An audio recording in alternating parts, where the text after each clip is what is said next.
नमस्कार दोस्तों, मैं संजय डाबरा आप सभी विद्यार्थियों का हार्दिक स्वागत करता हूं डाबरा क्लासेज के इस ऑनलाइन प्लेटफॉर्म पर। प्यारे विद्यार्थियों, पिछली क्लास में हमने एक टॉपिक स्टार्ट किया था जिसका नाम था कोशिका। बिल्कुल आप उससे परिचित हो चुके हो और उसकी कुछ सामान्य जानकारी आप पढ़ चुके हो। सबसे पहले कोशिका की खोज, कोशिका का आकार, कोशिका सिद्धांत, प्रोकैरियोटिक कोशिका क्या है, यूकैरियोटिक कोशिका क्या है, एक एक करके मैं उसकी सामान्य जानकारी आपको दे चुका हूं। आज की क्लास में कोशिका पार्ट 2 यहां हम लिख देते हैं। आज होगा कोशिका का पार्ट नंबर 2।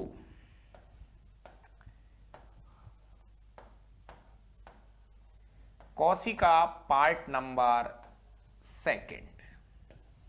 चलिए प्यारे विद्यार्थियों, आज की क्लास में हमें क्या पढ़ना है, बिल्कुल मैं आपको सीधा ही टॉपिक पे लेके चलता हूं। और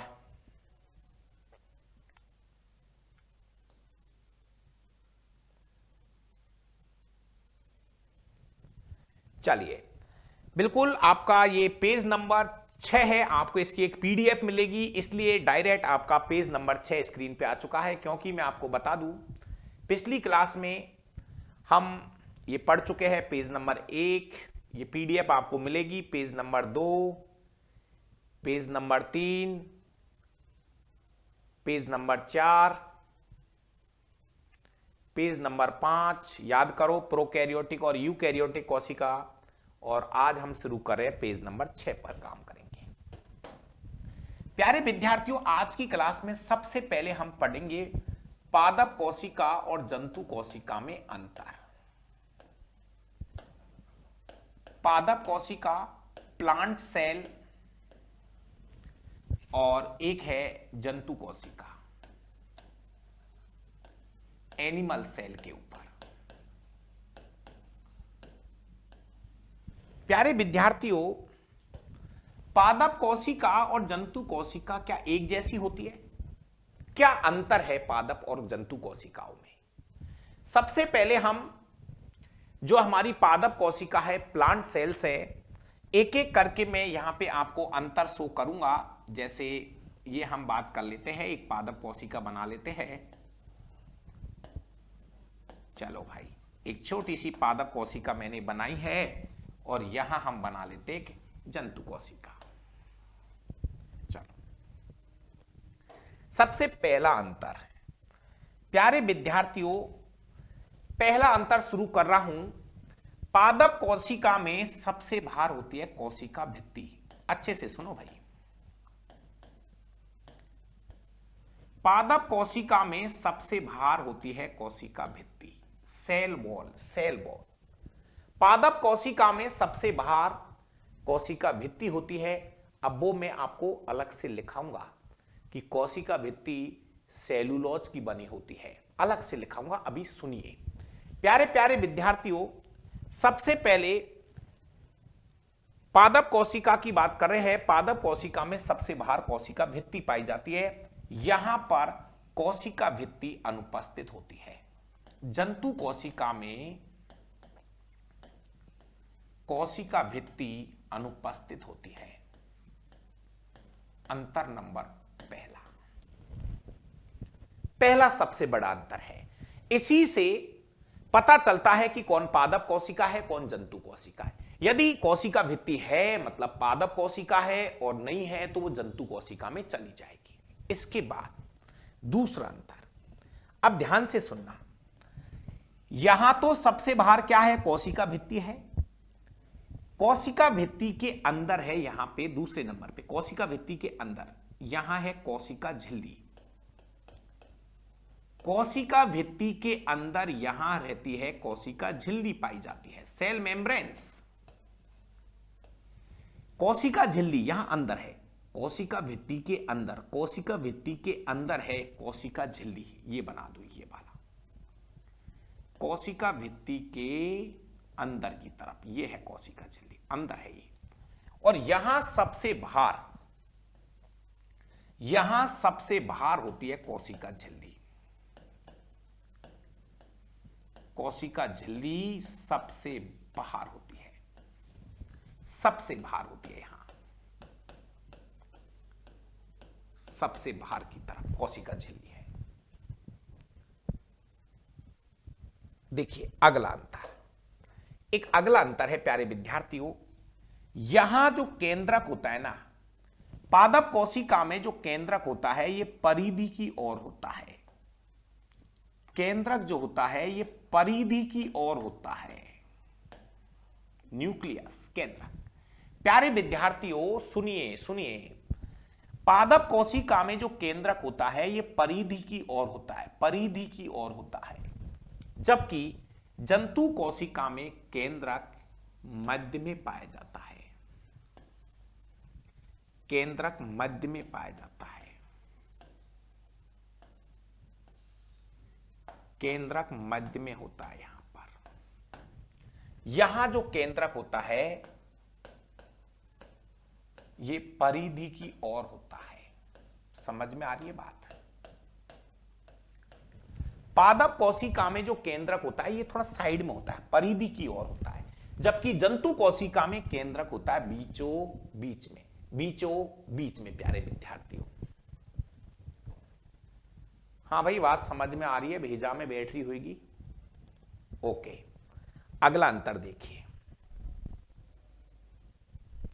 अगला अंतर है प्यारे प्यारे विद्यार्थियों, पादप कोशिका में हरित लवक पाया जाता है। हरित लवक, हरित लवक पाया जाता है।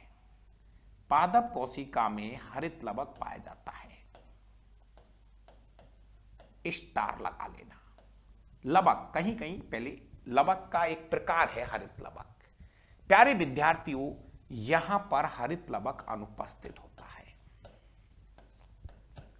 यहां पर हरित लवक अनुपस्थित होता है, एब्सेंट नहीं होता है यहां पर हरित लवक। इसके अलावा बात करें, आपको पता होगा हरित लवक का वर्णन करूंगा। हरित लवक जो है प्रकाश संश्लेषण की क्रिया में सहायक है। इसके अलावा और बहुत सारी चीजें हैं, जैसे प्यारे विद्यार्थियों आपकी जो पादप कोशिका होती है, पादप कोशिका में एक शब्द मैं लिख रहा हूं रिक्तिका। ये रिक्तिका बड़ी होती है, रिक्तिका। पादप कोशिका में जो रिक्तिका होती है ये बड़ी होती है। यहां पर जंतु कोशिका में जो रिक्तिका होती है ना, रिक्तिका ऐसे लिखती है, जंतु कोशिका में रिक्तिका या तो छोटी होती है, लिखा हुआ है बात, या अनुपस्थित होती है। होगी तो बहुत छोटी होगी, नहीं तो रिक्तिका यहां अनुपस्थित होगी। एक और चीज प्यारे विद्यार्थियों, यहां पर एक संरचना है सेंट्रोसोम, तारकाय पाया जाता है। यहां तारकाय सेंट्रोसोम पाया जाता है। यहां पर जो सेंट्रोसोम होता है प्यारे विद्यार्थियों वो नहीं पाया जाता है। कुछ अपवाद है, कुछ शैवाल कवकों में है, लेकिन मेनली यहां पर सेंट्रोसोम अनुपस्थित होता है।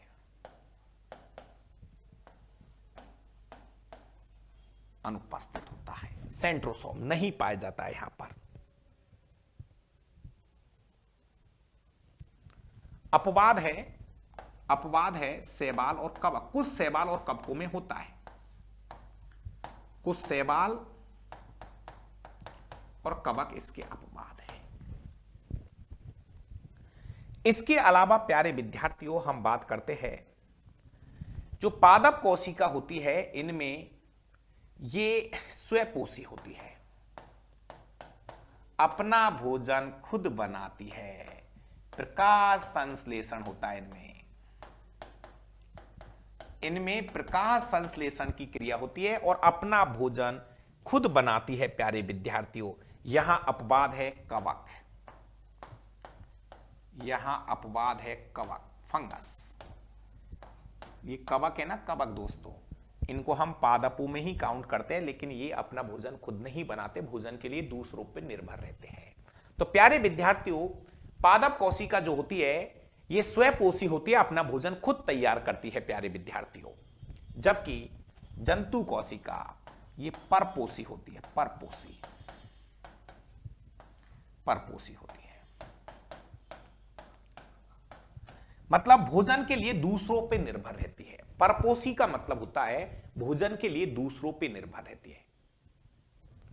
प्यारे विद्यार्थियों, यहां पर भी एक अपवाद है, युगलीना। युगलीना वैसे तो प्यारे विद्यार्थियों मैं आपको बता दूं, युगलीना को पादप और जंतु जगत के बीच की कड़ी कहा जाता है। युगलीना को पादप और जंतु जगत के बीच की कड़ी माना जाता है। पादप और जंतु जगत के बीच की कड़ी है, इसके अंदर दोनों लक्षण पाए जाते हैं प्यारे विद्यार्थियों। ये प्रकाश संश्लेषण भी करती है और जब नहीं होता है तो ये परपोषी की तरह भी काम करती है। युगलीना, युगलीना पादप और जंतु जगत के बीच की कड़ी है प्यारे विद्यार्थियों। एक अगला अंतर, जो पादप कोशिका होती है ना प्यारे विद्यार्थियों, पादप कोशिकाओं में संचित भोजन स्टार्च होता है। इनमें जो संचित भोजन होता है वो स्टार्च के रूप में होता है। समझ रहे हो क्या है स्टार्च या मंड? प्यारे विद्यार्थियों, जैसे आलू है, आलू देखा हुआ ना, आलू, आलू में क्या जमा हो जाता है? स्टार्च। तो आलू का संचित भोजन क्या है? स्टार्च। शकरकंद संचित भोजन क्या है? स्टार्च। प्यारे विद्यार्थियों, जो पादप कोशिकाएं होती है वो संचित भोजन के रूप में क्या जमा करती है? स्टार्च। जबकि प्यारे विद्यार्थियों इनका संचित भोजन होता है ग्लाइकोजन। जंतु कोशिकाओं का जो संचित भोजन होता है वो होता है ग्लाइकोजन। ग्लाइकोजन ये भी कार्बोहाइड्रेट है, स्टार्च भी, ये भी कार्बोहाइड्रेट होता है।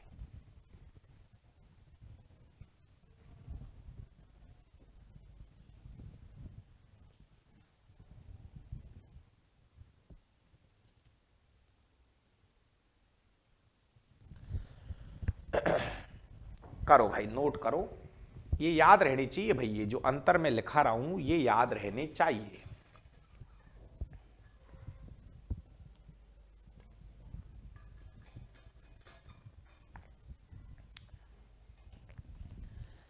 ये याद रहने चाहिए भाई साहब।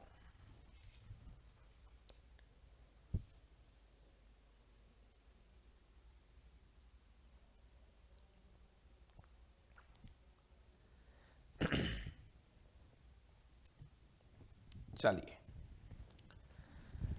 प्यारे विद्यार्थियों, मैं एक बार और आपको इसको दोबारा रिपीट करा देता हूं हल्का सा।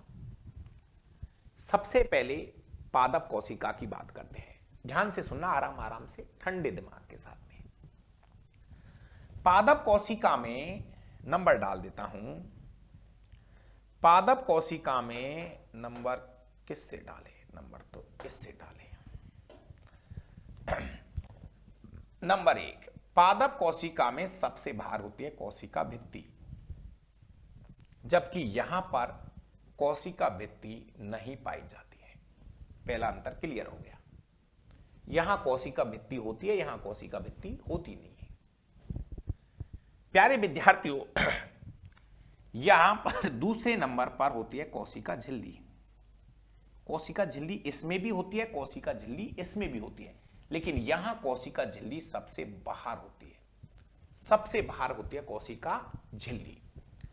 इसके बाद प्यारे विद्यार्थियों, यहां पे जो केंद्रक होता है वो परिधि की ओर रहता है, साइड में, केंद्रक साइड में होता है, और यहां जो केंद्रक होता है वो मध्य में होता है, सेंटर में होता है केंद्रक। ठीक है भाई, रंगीन कर लो चित्र को।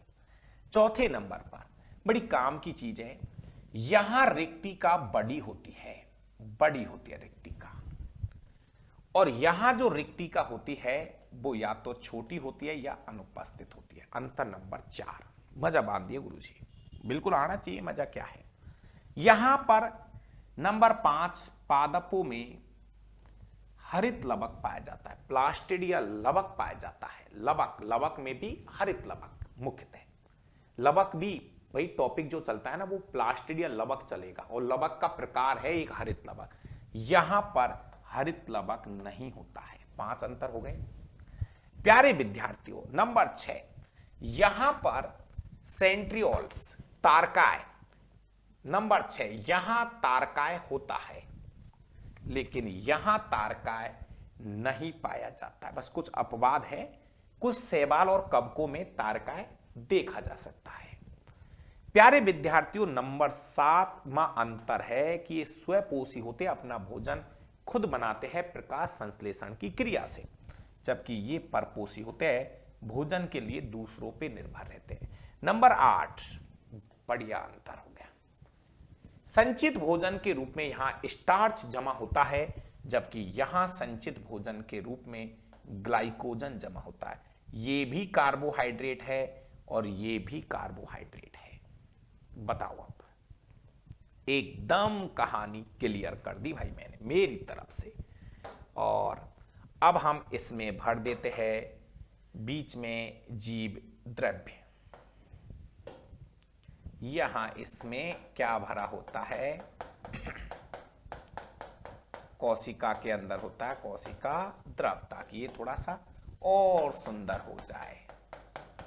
और अब हम एक एक का वर्णन करेंगे प्यारे विद्यार्थियों, एक एक हिस्से का हम वर्णन करेंगे। ये जो कोशिका मैंने बनाई है, ये यूकैरियोटिक कोशिका है। भाई प्रोकैरियोटिक कोशिकाएं ज्यादा विकसित नहीं होती है, तो हम जो अध्ययन करेंगे ना, वो है यूकैरियोटिक कोशिका। यूकैरियोटिक कोशिका का अध्ययन हम यहां पे करने वाले हैं। लिख लो, नोट कर लो अच्छे से। अब प्यारे विद्यार्थियों, एक एक करके हम चीजों के बारे में अध्ययन करने वाले हैं। तो इसका एक चित्र मैं आपको दिखा देता हूं, फिर मैं आगे चलेंगे भाई। प्यारे विद्यार्थियों,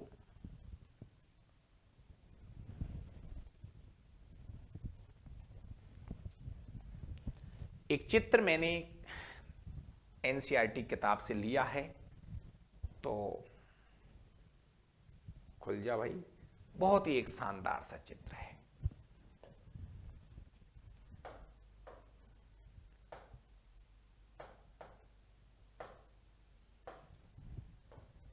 देखो भाई, थोड़ा ब्राइटनेस, कुछ भी नहीं दिख रहा गुरुजी भाई, कुछ भी नहीं दिख रहा, क्या करूं अब? ये लो, आप दिखाओ सब कुछ। लो भाई, बिल्कुल काला काला कर दिया मैंने तो। अब कुछ दिखेगा हल्का हल्का। थोड़ी भाई, जब मैं चित्र दिखाऊं ना, तो सभी विद्यार्थियों से मेरा कहना है कि जब मैं चित्र दिखाऊं तो थोड़ा सा आप इसको नोट कर लिया करो, थोड़ा सा, थोड़ी सी ब्राइटनेस कम कर लिया करो, ठीक है। अब देखिए प्यारे विद्यार्थियों, ये एक पादप कोशिका का चित्र है, और पादप कोशिका में मैं आपको कौन कौन से हिस्से पढ़ाने वाला हूं, एक एक करके सभी पार्ट में पढ़ाऊंगा आपको।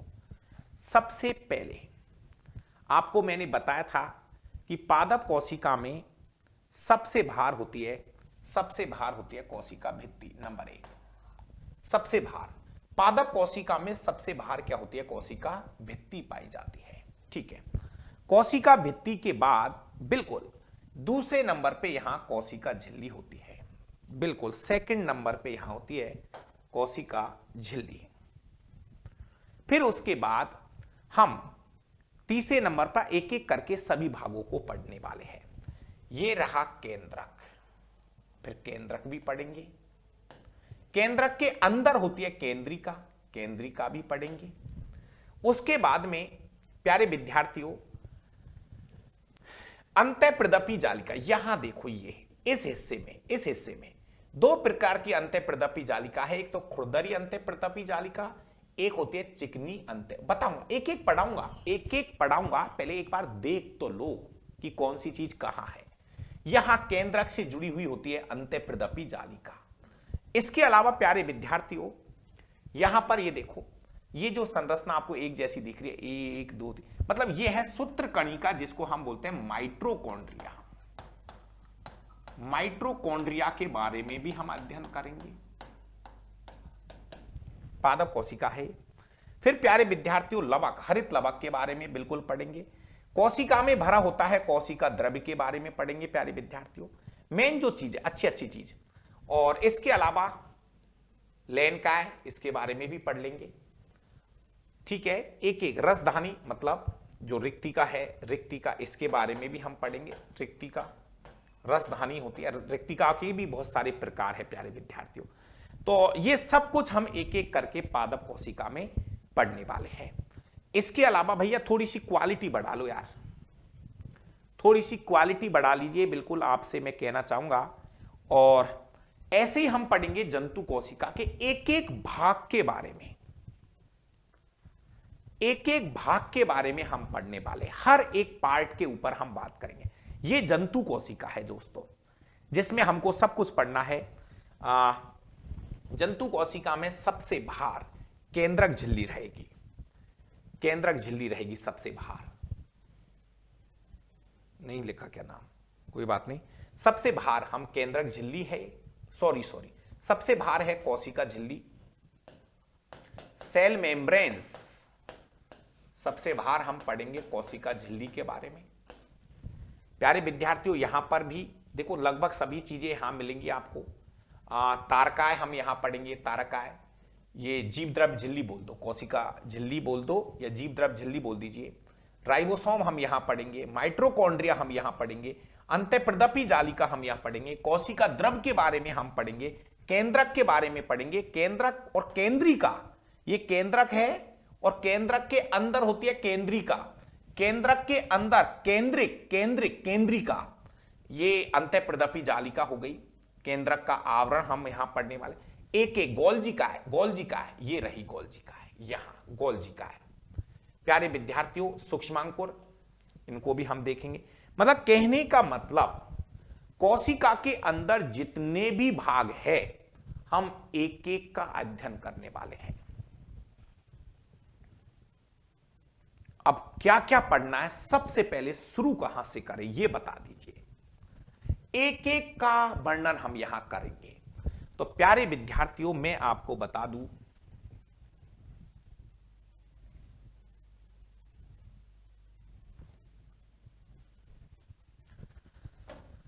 कि अगले पेज पर सबसे पहले मैं आपको कितने सारे भागों के बारे में पढ़ाने जा रहा हूं।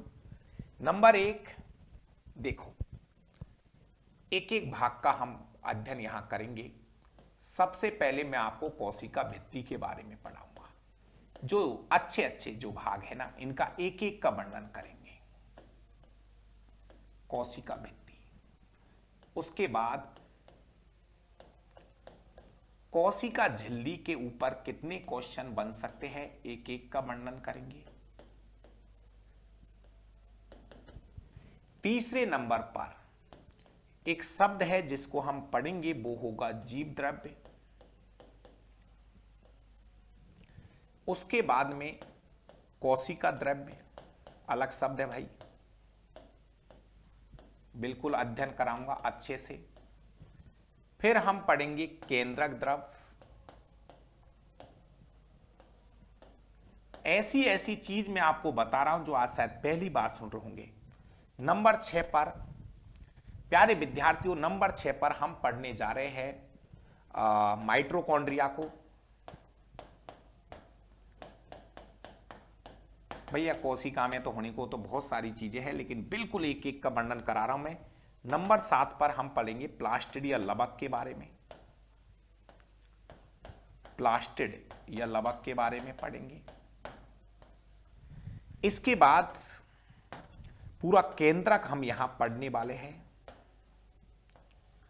केंद्रक के अंदर केंद्रिका होती है, इसके बारे में भी हम पढ़ने वाले हैं। केंद्रक के अंदर केंद्रिका होती है, इसके बारे में भी हम पढ़ेंगे। और केंद्रक के अंदर होता है क्रोमेटिन जाल। क्रोमेटिन जाल मतलब गुणसूत्र एक तरह से हम बोल सकते हैं, इसके बारे में भी हम यहां अध्ययन करेंगे। 8वें नंबर पर प्यारे विद्यार्थियों, गोल्जी काय, गोल्जी काय के बारे में पढ़ेंगे। नंबर 9, अंत्य प्रदपी जालिका, अंत्य प्रदपी जालिका के बारे में हम पढ़ेंगे। क्या क्या नहीं पढ़ाऊंगा, सब कुछ पढ़ाऊंगा। इसके बारे में 10वें नंबर पे हम राइबोसोम के बारे में भी पढ़ेंगे। इसके अलावा हम लाइसोसोम के बारे में भी पढ़ेंगे। इसके अलावा हम रिक्तिका के बारे में भी पढ़ेंगे। इतने के बारे में एक एक का बारीकी से अध्ययन करेंगे हम, एक एक भाग के ऊपर। कैसे नहीं क्वेश्चन आएगा यार, क्वेश्चन को आना पड़ेगा। और यदि जनरल साइंस में इससे ज्यादा कोई पढ़ा दे तो मुझे बता दीजिए दोस्त, इससे ज्यादा आप जनरल साइंस पढ़ भी नहीं सकते, सच बता रहा हूं यार। एक एक भाग के ऊपर क्वेश्चन लिखाऊंगा, चाहे किसी के ऊपर 5, किसी के ऊपर 10, किसी के ऊपर 2, सबके ऊपर एक एक आपको करके क्वेश्चन लिखाऊंगा। फिर प्यारे विद्यार्थियों, और बता दीजिए अगर कुछ भाग आपका रह जाए तो, बिल्कुल कुछ भी भाग यहां से मेन, देखो होने को तो और बहुत सारी चीजें हैं, लेकिन जो मेन पार्ट है उसका मैं एक एक का वर्णन आपके बीच में तैयार करने वाला हूं। चलिए शुरू कर दे भाई। सबसे पहले हम वर्णन शुरू करते हैं कहां से, कोशिका भित्ति से।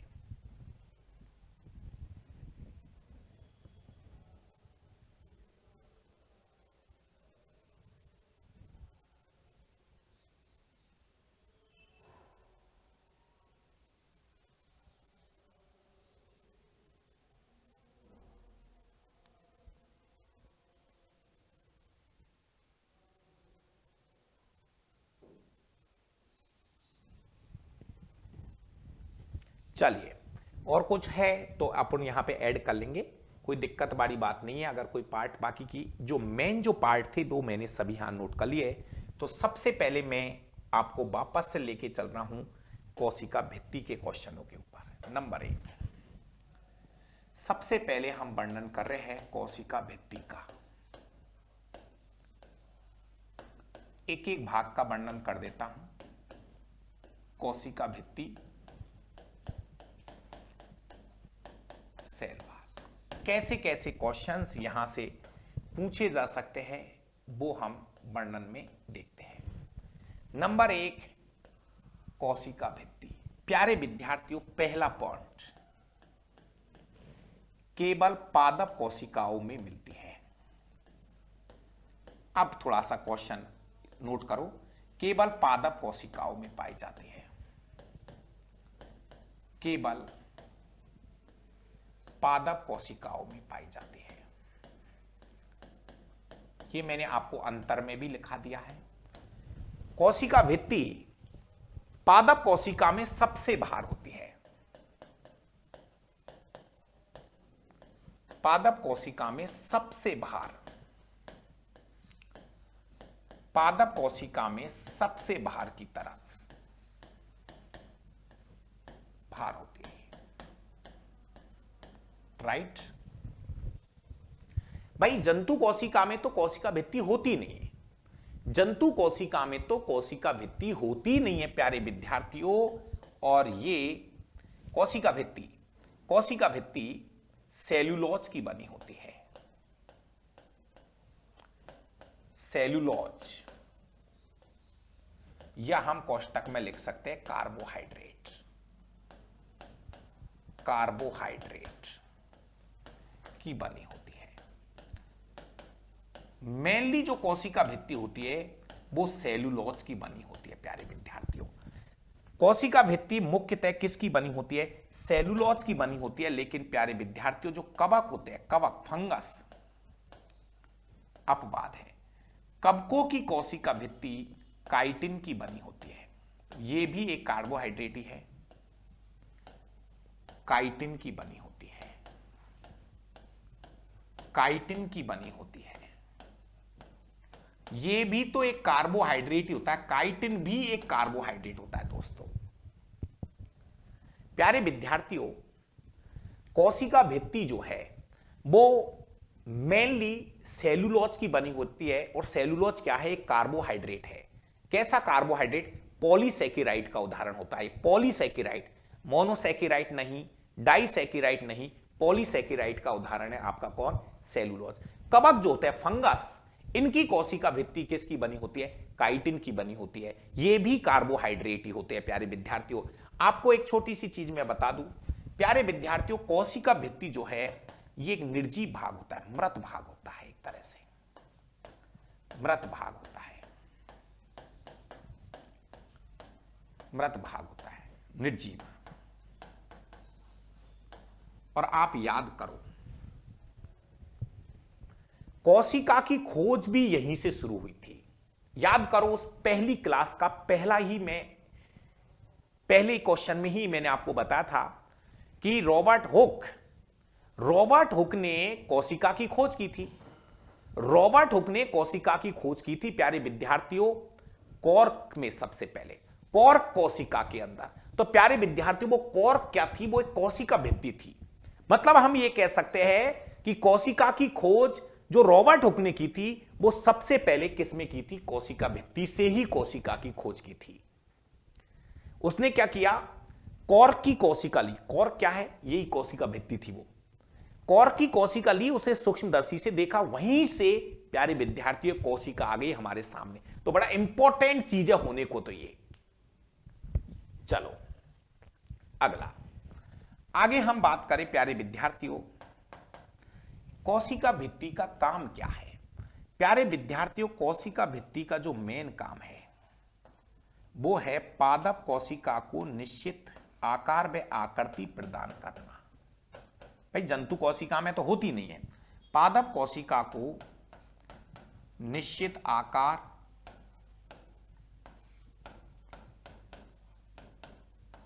आकृति व दृढ़ता प्रदान करती है, दृढ़ता प्रदान करती है।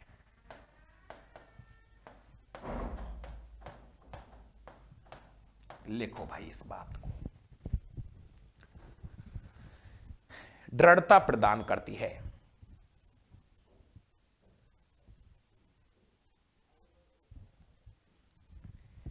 हम ये कह सकते हैं जो कोशिका भित्ति होती है ये एक तरह से कोशिका का बाह्य कंकाल बनाती है। ये रही कोशिका भित्ति। ये कोशिका भित्ति है जो एक तरह से हम ये कह सकते हैं कि कोशिका का बाह्य कंकाल बनाती है। सबसे बाहर यही तो है सेल वॉल, यही तो है सेल वॉल। एक तरह से ये कह सकते हैं जो पादप कोशिका है उसका बाह्य कंकाल बनाती है ये।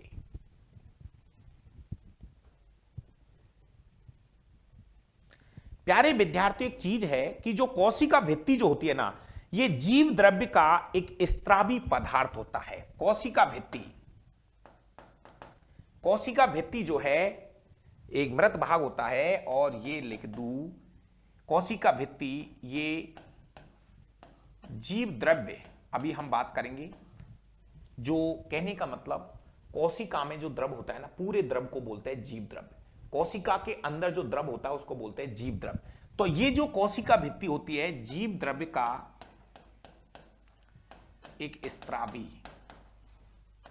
पदार्थ होता है,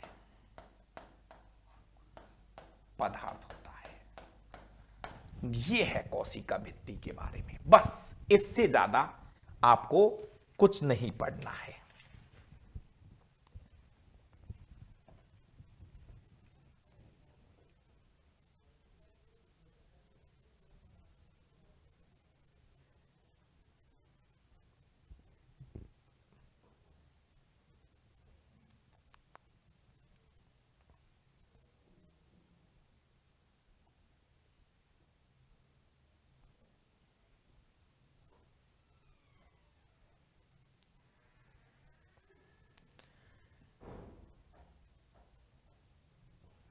सेलुलोज के साथ एक शब्द और ऐड कर सकते हो कभी आ जाए तो, जैसे इतना इंटरनली वो आपसे बात नहीं करेगा। मेनली जो कोशिका भित्ति होती है वो सेलुलोज की बनी होती है, लेकिन सेलुलोज के साथ हम पेक्टिन एक पदार्थ होता है इसको भी ऐड कर सकते हैं। पेक्टिन वैसे तो नॉर्मली 99% आपसे डायरेक्ट पूछता है कोशिका भित्ति सेलुलोज की बनी होती है, लेकिन अगर 1% कभी यहां से पूछ ले कोई आ जाए ऑप्शन में, सेलुलोज प्लस पेक्टिन पदार्थ से मिलकर बनी होती है।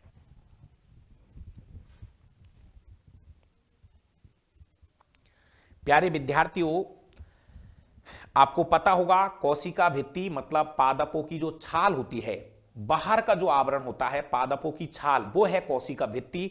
और उसका उपयोग हम अखबार के कागज बनाने में, नॉर्मल कागज, वस्त्र तथा लकड़ी के फर्नीचर बनाने में काफी उपयोग करते हैं इसी कोशिका भित्ति। अरे पादपों का सबसे बाहरी आवरण होता है कोशिका भित्ति।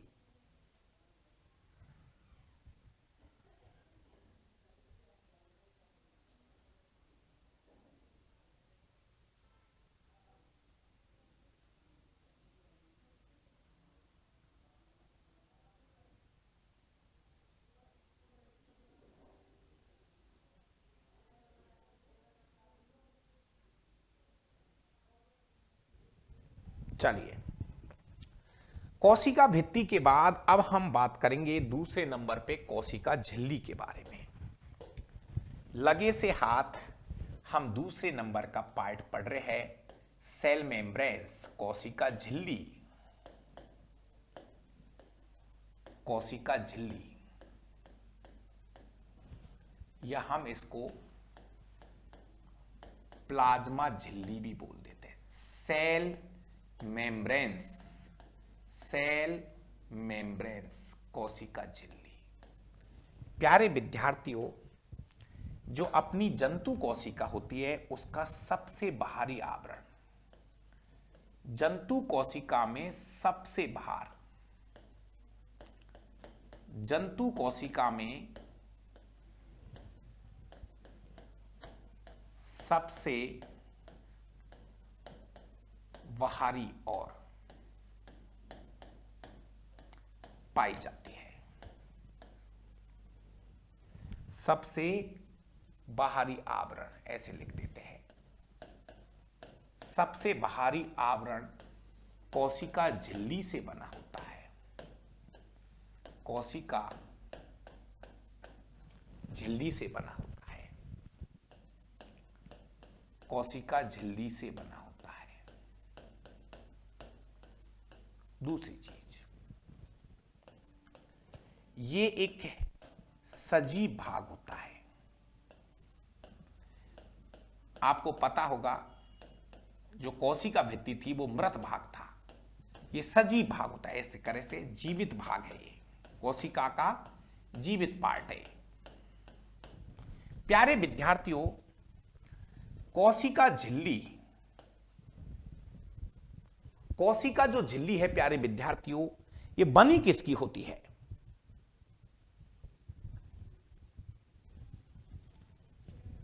कोशिका झिल्ली, कोशिका झिल्ली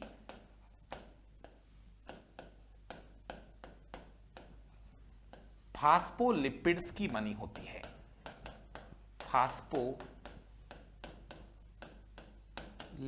की बनी होती है। फास्फोलिपिड्स की बनी होती है। फास्फोलिपिड्स की बनी होती है। मतलब एक तरह से हम ये कह सकते हैं प्रोटीन प्लस वसा से मिलकर बनती है। ये प्रोटीन प्लस वसा से मिलकर बनी होती है कोशिका झिल्ली। प्यारे विद्यार्थियों, कोशिका झिल्ली को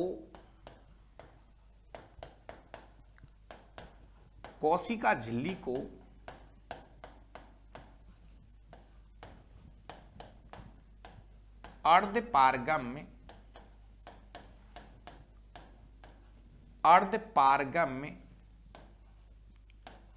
चयनात्मक झिल्ली कहा जाता है, क्योंकि ये चीजों का चयन करती है, कौन सी चीज अंदर जाएगी, कौन सी चीज बाहर रहेगी। प्यारे विद्यार्थियों, जैसे ये हमारी जंतु कोशिका है, ये केंद्रक हो गया, तो ये एक तरह से डबल लेयर्स में रहती है। डबल लेयर्स में इसमें बहुत बारीक बारीक से छिद्र भी होते हैं। तो प्यारे विद्यार्थियों, कोशिका झिल्ली ये निश्चित करेगी कि कौन सी चीज अंदर आनी चाहिए, कौन सी चीज बाहर जानी चाहिए। चयन करते चीजों का चयन करती है, इसलिए हम इसको बोलते हैं अर्धपारगम चयनात्मक झिल्ली। अच्छा क्वेश्चन है। अर्धपारगम चयनात्मक झिल्ली के नाम से इसे जाना जाता है।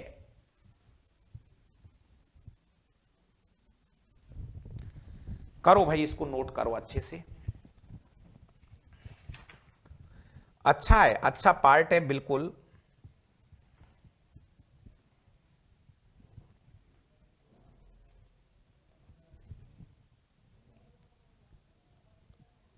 सेल मेम्ब्रेन्स, कोशिका झिल्ली।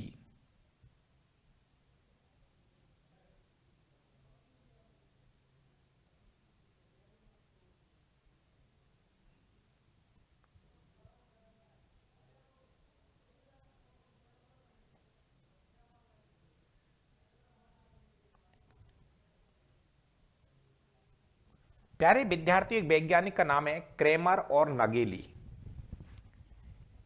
वैज्ञानिक का नाम है क्रेमर व नगेली ने इसे नाम दिया था कोशिका कला। क्रेमर और नगेली ने क्या नाम दिया था? कोशिका कला कहा था। कोशिका कला कहा था। जबकि एक वैज्ञानिक था प्लॉव, एक वैज्ञानिक था प्लॉव। प्लॉव ने इसे नाम दिया जीव द्रव्य कला। इसे जीव द्रव्य कला कहा। ये दो अच्छी बातें हैं।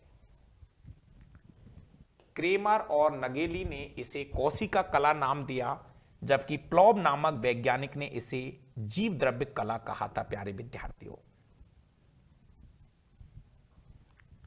कार्य क्या है? प्यारे विद्यार्थियों, कार्य बहुत ज्यादा आपसे पूछेगा नहीं, लेकिन अगर वो पूछ ले कि कोशिका झिल्ली के काम क्या है, तो नंबर एक, जो अपनी ये जंतु कोशिका है इसको निश्चित आकार दे रही है। सबसे बाहर क्या है भाई?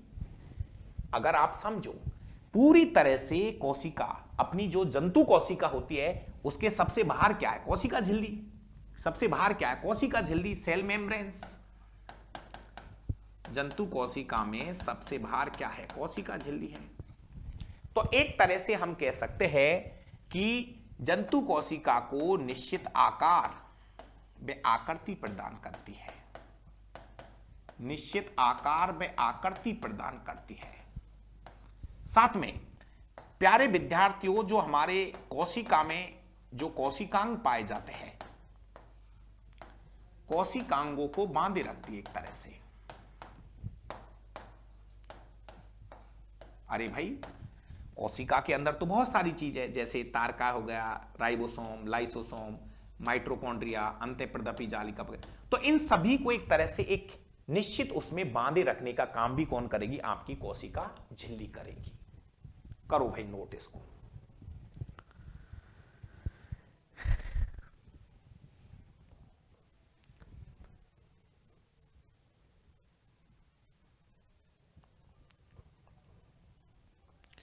प्यारे विद्यार्थियों, इससे ज्यादा जनरल साइंस के हिसाब से आपको कुछ भी नहीं पढ़ना है।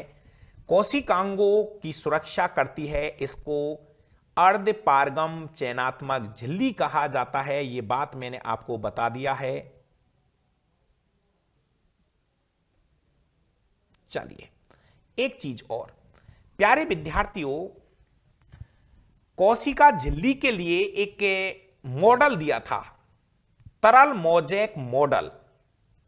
एक याद कर लीजिए, आपके लेवल की चीज नहीं है, लेकिन ये जो कोशिका झिल्ली होती है, इस कोशिका झिल्ली के लिए एक मॉडल दिया था, एक प्रारूप दिया था, तरल मोज़ेक मॉडल। एक मॉडल दिया था जिसका नाम है तरल मोज़ेक मॉडल। एक मॉडल दिया था जिसका नाम था तरल मोज़ेक मॉडल। ये मॉडल किसने दिया था? सिंगर व निकोलसन। सिंगर व निकोलसन।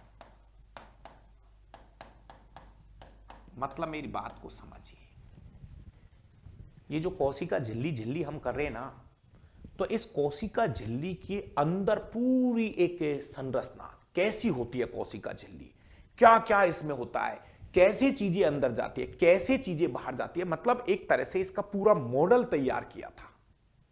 तो सबसे प्रसिद्ध, और भी बहुत सारे मॉडल आए थे, लेकिन सबसे प्रसिद्ध जो मॉडल रहा था वो रहा था तरल मोज़ेक मॉडल। ये सिंगर और निकोलसन नामक वैज्ञानिक ने दिया था प्यारे विद्यार्थियों। निकोलसन, निकोलसन, निकोलसन, बिल्कुल राइट।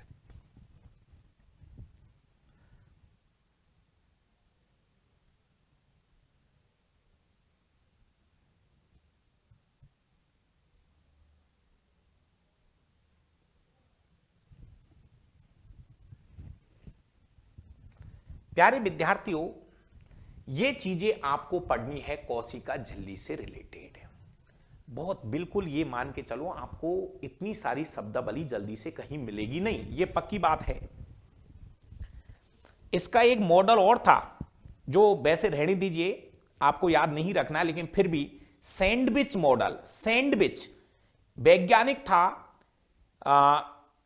डेनियल व डॉबसन। डेनियल व डॉबसन ने दिया था सैंडविच मॉडल। इसकी आकार आकृति के ऊपर एक मॉडल दिया था, सैंडविच मॉडल। प्यारे विद्यार्थियों,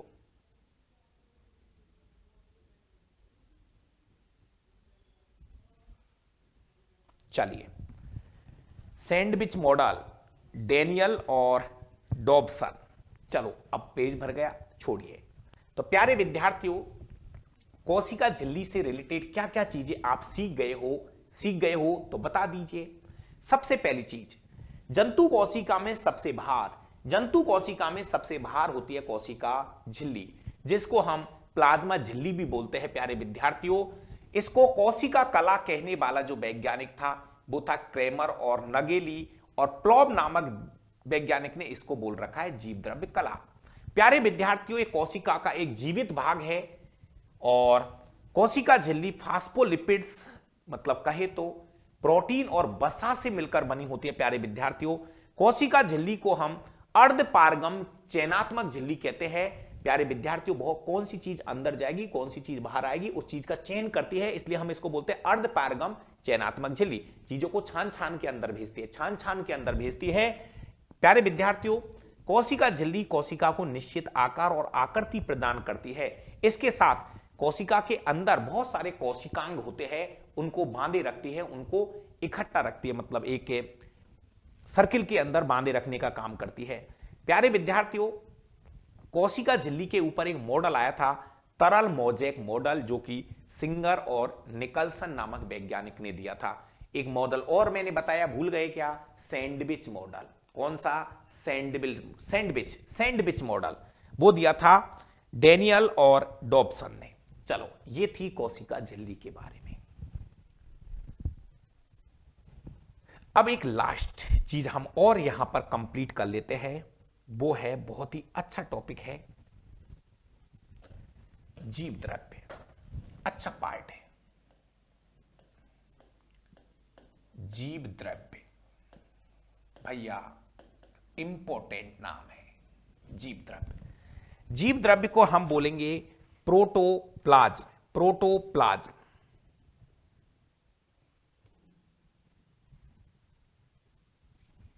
प्रोटोप्लाज्म, प्रोटोप्लाज्म। प्यारे विद्यार्थियों, इंपॉर्टेंट भाग है मेरे दोस्तों। जीव द्रव्य किसको बोल रहे हो पहले तो समझना, अब बात समझ जाना, मजा आ जाएगा। ये हमारी कोशिका है, ये हमारा केंद्रक है। बात को समझना मेरे दोस्त। प्यारे प्यारे विद्यार्थियों, हमारी कोशिका में दो तरह के द्रव होते हैं। केंद्रक के बाहर जो द्रव होता है, केंद्रक के बाहर जो द्रव होता है, इसको तो हम बोलते हैं कोशिका द्रव्य। समझो बात, कोशिका के बाहर जो द्रव होते हैं उसको तो हम बोल रहे हैं कोशिका द्रव्य, सॉरी केंद्रक के बाहर, और केंद्रक के अंदर जो द्रव होते हैं हम इसको बोल रहे हैं केंद्रक द्रव।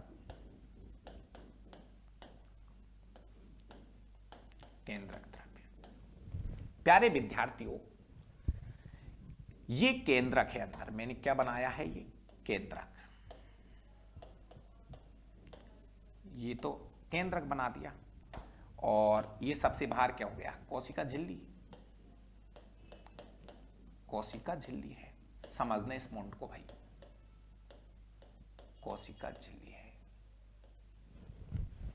प्यारे विद्यार्थियों वापस सुनो, केंद्रक के बाहर जो द्रव है, केंद्रक के बाहर जो द्रव है, ये वाला जो भाग है, केंद्रक के बाहर जो द्रव है प्यारे विद्यार्थियों, इसको तो हम बोल रहे हैं कोशिका द्रव, ठीक है। और केंद्रक के अंदर जो द्रव है इसको हम बोल रहे हैं केंद्रक द्रव। केंद्रक के अंदर के द्रव को क्या बोल रहे हैं, केंद्रक द्रव। मतलब कोशिका में दो तरह के द्रव्य है, द्रव्य, एक तो है आपका केंद्रक द्रव और एक है कोशिका द्रव्य। पक्की बात है, हमारी जो कोशिका है इसमें दो तरह के द्रव्य है। नंबर एक केंद्रक द्रव, केंद्रक के अंदर रहता है, और केंद्रक के बाहर कोशिका द्रव्य। प्यारे विद्यार्थियों अब बात क्या है, जीव द्रव्य की। सबसे पहले मैं आपको बता दूं प्यारे विद्यार्थियों, ये जीव द्रव्य नाम जो दिया था ना, वो पुरकिंजे ने दिया था, बहुत बार आ चुका है, पुरकिंजे ने दिया है नाम। जीव द्रव्य प्रोटोप्लाज्म, जीव द्रव्य नाम किसने दिया है, पुरकिंजे ने दिया है प्यारे विद्यार्थियों। अब जीव द्रव्य किसको बोलते हो, तो प्यारे विद्यार्थियों कोशिका में पाए जाने वाले, कोशिका में पाए जाने वाले समस्त द्रव्य को, समस्त द्रव्य को जीव द्रव्य कहा जाता है, जीव द्रव्य कहते हैं, जीव द्रव्य कहते हैं। क्या कह दिया मेरे दोस्त,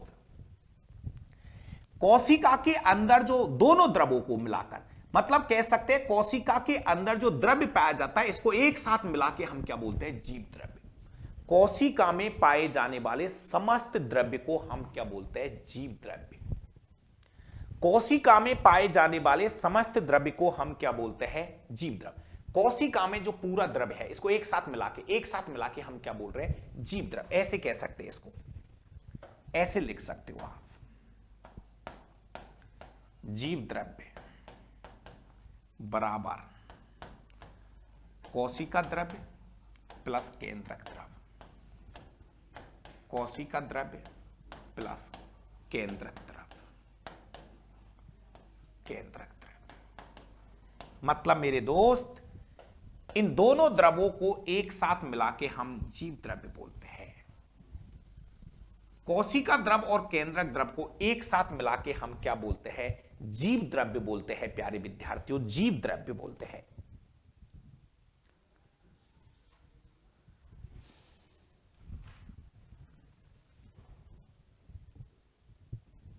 मजा आ जाएगा भाई, ऐसे नहीं है काम, यह है जीव द्रव्य। अब एक बात और सुनना प्यारे विद्यार्थियों, एक इंपॉर्टेंट लाइन है, एक वैज्ञानिक है जिसका नाम है हेक्सले। प्यारे विद्यार्थियों एक वैज्ञानिक है जिसका नाम है हेक्सले। हेक्सले ने जीव द्रव्य को जीवन का भौतिक आधार कहा, जीव द्रव्य को जीवन का भौतिक आधार कहा था। नोट करना इस लाइन को दोस्त, जीव द्रव्य को जीवन का भौतिक आधार किसने कहा था, हेक्सले ने। इंपॉर्टेंट है, वेरी वेरी मोस्ट, मेरे से फिर याद करना कभी जब ये क्वेश्चन एग्जाम में आए। प्यारे विद्यार्थी एक वैज्ञानिक का नाम था हेक्सले, और हेक्सले ने जीव द्रव्य को जीवन का भौतिक आधार कहा। क्यों? कहने का मतलब जीव द्रव्य मतलब इस कोशिका में पाए जाने वाला द्रव्य, इस कोशिका में पाए जाने वाला द्रव्य, इसको हम बोल रहे हैं जीव द्रव्य। हेक्सले ने इसे जीवन का भौतिक आधार कहा था। क्यों प्यारे विद्यार्थियों, ऐसा क्या है इसके अंदर? प्यारे विद्यार्थियों, ऐसा माना जाता है कि जीव द्रव्य में वो सभी चीजें हैं जो एक कोशिका को जिंदा रहने के लिए चाहिए। प्यारे विद्यार्थियों, अगर ये जीव द्रव्य नहीं होता, ये जो द्रव्य नहीं होता, अगर ये जीव द्रव्य नहीं होता तो कोशिका जीवित नहीं रह सकती। तो कोशिका को जीवित रहने के लिए जिन चीजों की आवश्यकता होती है, कोशिका को जीवित रहने के लिए जिन चीजों की आवश्यकता होती है, वो सभी जीव द्रव्य में पाई जाती है। तो जीव द्रव्य नहीं, इसका मतलब कोशिका ही नहीं, और कोशिका नहीं तो ये संसार ही नहीं। इसीलिए तो प्यारे विद्यार्थी, एकदम टॉप क्वालिटी की लाइन है कि जीव द्रव्य जीवन का क्या है? भौतिक आधार है। एक कोशिका को जिंदा रहने के लिए जीव द्रव्य जरूरी है। एक गाना नहीं आता है क्या? जिंदा रहने के लिए एक मुलाकात जरूरी है। प्यारे विद्यार्थियों, जिंदा रहने के लिए मुलाकात तो तब होगी जब आप जिंदा रहोगे, और जिंदा रहने के लिए आपको क्या चाहिए? जीव द्रव्य। तो प्यारे विद्यार्थियों, आराम से इस गाने को बदल लीजिए। जिंदा रहने के लिए एक मुलाकात जरूरी नहीं है, जीव द्रव्य जरूरी है। प्यारे विद्यार्थियों, प्यारे प्यारे दोस्तों, जीव द्रव्य के अंदर लगभग 75 से 85% इस जीव द्रव्य में 75 से 85% मात्रा में जल होता है। जीव द्रव्य में 75 से 85% मात्रा में जल है। 7 से 9% मात्रा में प्रोटीन है। प्यारे विद्यार्थियों, जीव द्रव्य के अंदर 2 से 2.5% मात्रा में यहां कार्बोहाइड्रेट भी है। अरे जीव द्रव्य में सब कुछ है। इसके अलावा प्यारे विद्यार्थियों 1 से 1.5% वसा है और डीएनए और आरएनए। 1 से 1.5% यहां वसा भी है, कुछ 1% मात्रा में कुछ लवण भी है। प्यारे विद्यार्थियों, इसके बाद यहां डीएनए भी है और यहां आरएनए भी है, कम मात्रा में लेकिन है। यही तो है जरूरी चीजें। डीएनए भी है और आरएनए भी है।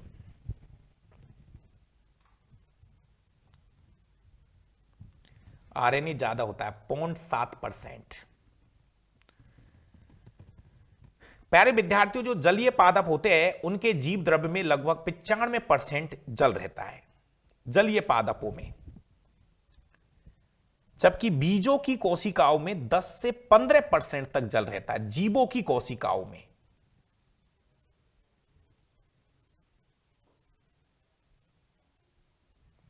इसमें कैल्शियम भी है, पोटेशियम भी है, मैग्नीशियम भी है, आयरन भी है। दोस्तों, कहने का मतलब बात को समझ लीजिए। जीव द्रव्य में वो सभी चीजें हैं जो एक कोशिका को जिंदा रहने के लिए चाहिए। मतलब जीव द्रव्य में अगर आपसे पूछे कि जीव द्रव्य में सबसे ज्यादा क्या पाया जाता है, तो जीव द्रव्य में तो यार सबसे ज्यादा पानी रहेगा, और क्या है? ये पानी जो है ना, ये अकार्बनिक यौगिक है। आपको पता होगा इस बात का, ये अकार्बनिक यौगिक होता है पानी। अगर वो आपसे ये क्वेश्चन पूछे, अच्छे से सुनना मेरी बात को, कि जीव द्रव्य में सबसे ज्यादा कार्बनिक यौगिक कौन सा है, नोट करो इस क्वेश्चन को प्लीज। जीव द्रव्य में सबसे ज्यादा कार्बनिक यौगिक का, सबसे ज्यादा तो जल है लेकिन जल तो अकार्बनिक यौगिक है। जीव द्रव्य में सबसे ज्यादा कार्बनिक यौगिक कौन है? प्रोटीन। सबसे ज्यादा कार्बनिक यौगिक, सबसे ज्यादा कार्बनिक यौगिक, सबसे ज्यादा कार्बनिक यौगिक, सबसे ज्यादा कार्बनिक यौगिक, सबसे ज्यादा कार्बनिक यौगिक। प्यारे विद्यार्थियों, मैं फिर कह रहा हूं, जीव द्रव्य में सबसे ज्यादा जल होता है, लेकिन जल क्या है? अकार्बनिक यौगिक है। जीव द्रव में सबसे ज्यादा क्या होता है? जल। लेकिन जल क्या है? अकार्बनिक यौगिक है। जीव द्रव में सबसे ज्यादा कार्बनिक यौगिक, फिर सुनो, जीव द्रव में सबसे ज्यादा कार्बनिक यौगिक, जीव द्रव में सबसे ज्यादा कार्बनिक यौगिक कौन है? प्रोटीन। जीव द्रव में सबसे ज्यादा कार्बनिक यौगिक कौन है? प्रोटीन। तो प्यारे विद्यार्थियों, कहने का मतलब जीव द्रव्य क्या है? कोशिका में पाए जाने वाले समस्त द्रव को, इस पूरे द्रव को, इन दोनों द्रवों को एक साथ मिला के हम क्या बोलते हैं? जीव द्रव्य। प्यारे विद्यार्थियों, जीव द्रव नाम किसने दिया है? पुरकिंजे ने। और ये दो भागों से मिलकर बना है, कोशिका द्रव प्लस केंद्रक द्रव, दोनों द्रवों को मिला के हम बोलते हैं जीव द्रव। हेक्सले ने इसे जीवन का भौतिक आधार कहा है। मोस्ट इंपॉर्टेंट है, हेक्सले ने इसे जीवन का भौतिक आधार कहा है। प्यारे विद्यार्थियों, जीव द्रव में सबसे ज्यादा जल होता है, दूसरे नंबर पे प्रोटीन, लेकिन सबसे ज्यादा कार्बनिक यौगिक प्रोटीन है। सबसे ज्यादा कार्बनिक यौगिक कौन है? प्रोटीन। खतरनाक क्लास हुई है भैया, कुछ भी कहो भले आप। शानदार मतलब एकदम शानदार क्वालिटी की क्लास हो रही है। इतना मैं आपको दावा करता हूं दोस्त कि अगर जनरल साइंस में इससे ज्यादा कुछ आप लिख जाओ तो मुझे बता देना। क्योंकि देखिए, एक मेरी बात को समझना, लिखाने को तो कुछ भी लिखा दे, आपको भी तो याद रहना चाहिए यार। बात आपको याद रहने की है। मैं तो आपको प्यारे विद्यार्थियों विज्ञान 150 घंटे विज्ञान पढ़ा दूंगा, लेकिन आपको कितना याद रह रहा है, सबसे मेन चीज है दोस्त। भले ही समय लग जाए, फिर बार बार कहूंगा, भले ही समय लग जाए, लेकिन प्यारे विद्यार्थियों अपने नोट्स कोशिश करो अपने हाथ से बनाओ, चीजों को आप खुद लिखिए। जब तक मेहनत, बहुत मेहनत करनी है, बहुत मेहनत। अगर आपको नौकरी लगना है ना, तो दोस्त जम के तैयारी करनी है।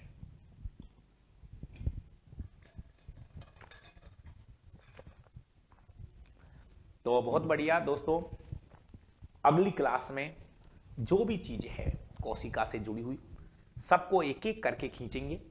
आपको याद रखनी है चीजें, और अभी तो बहुत बाकी है ये चैप्टर, और अच्छा चैप्टर है।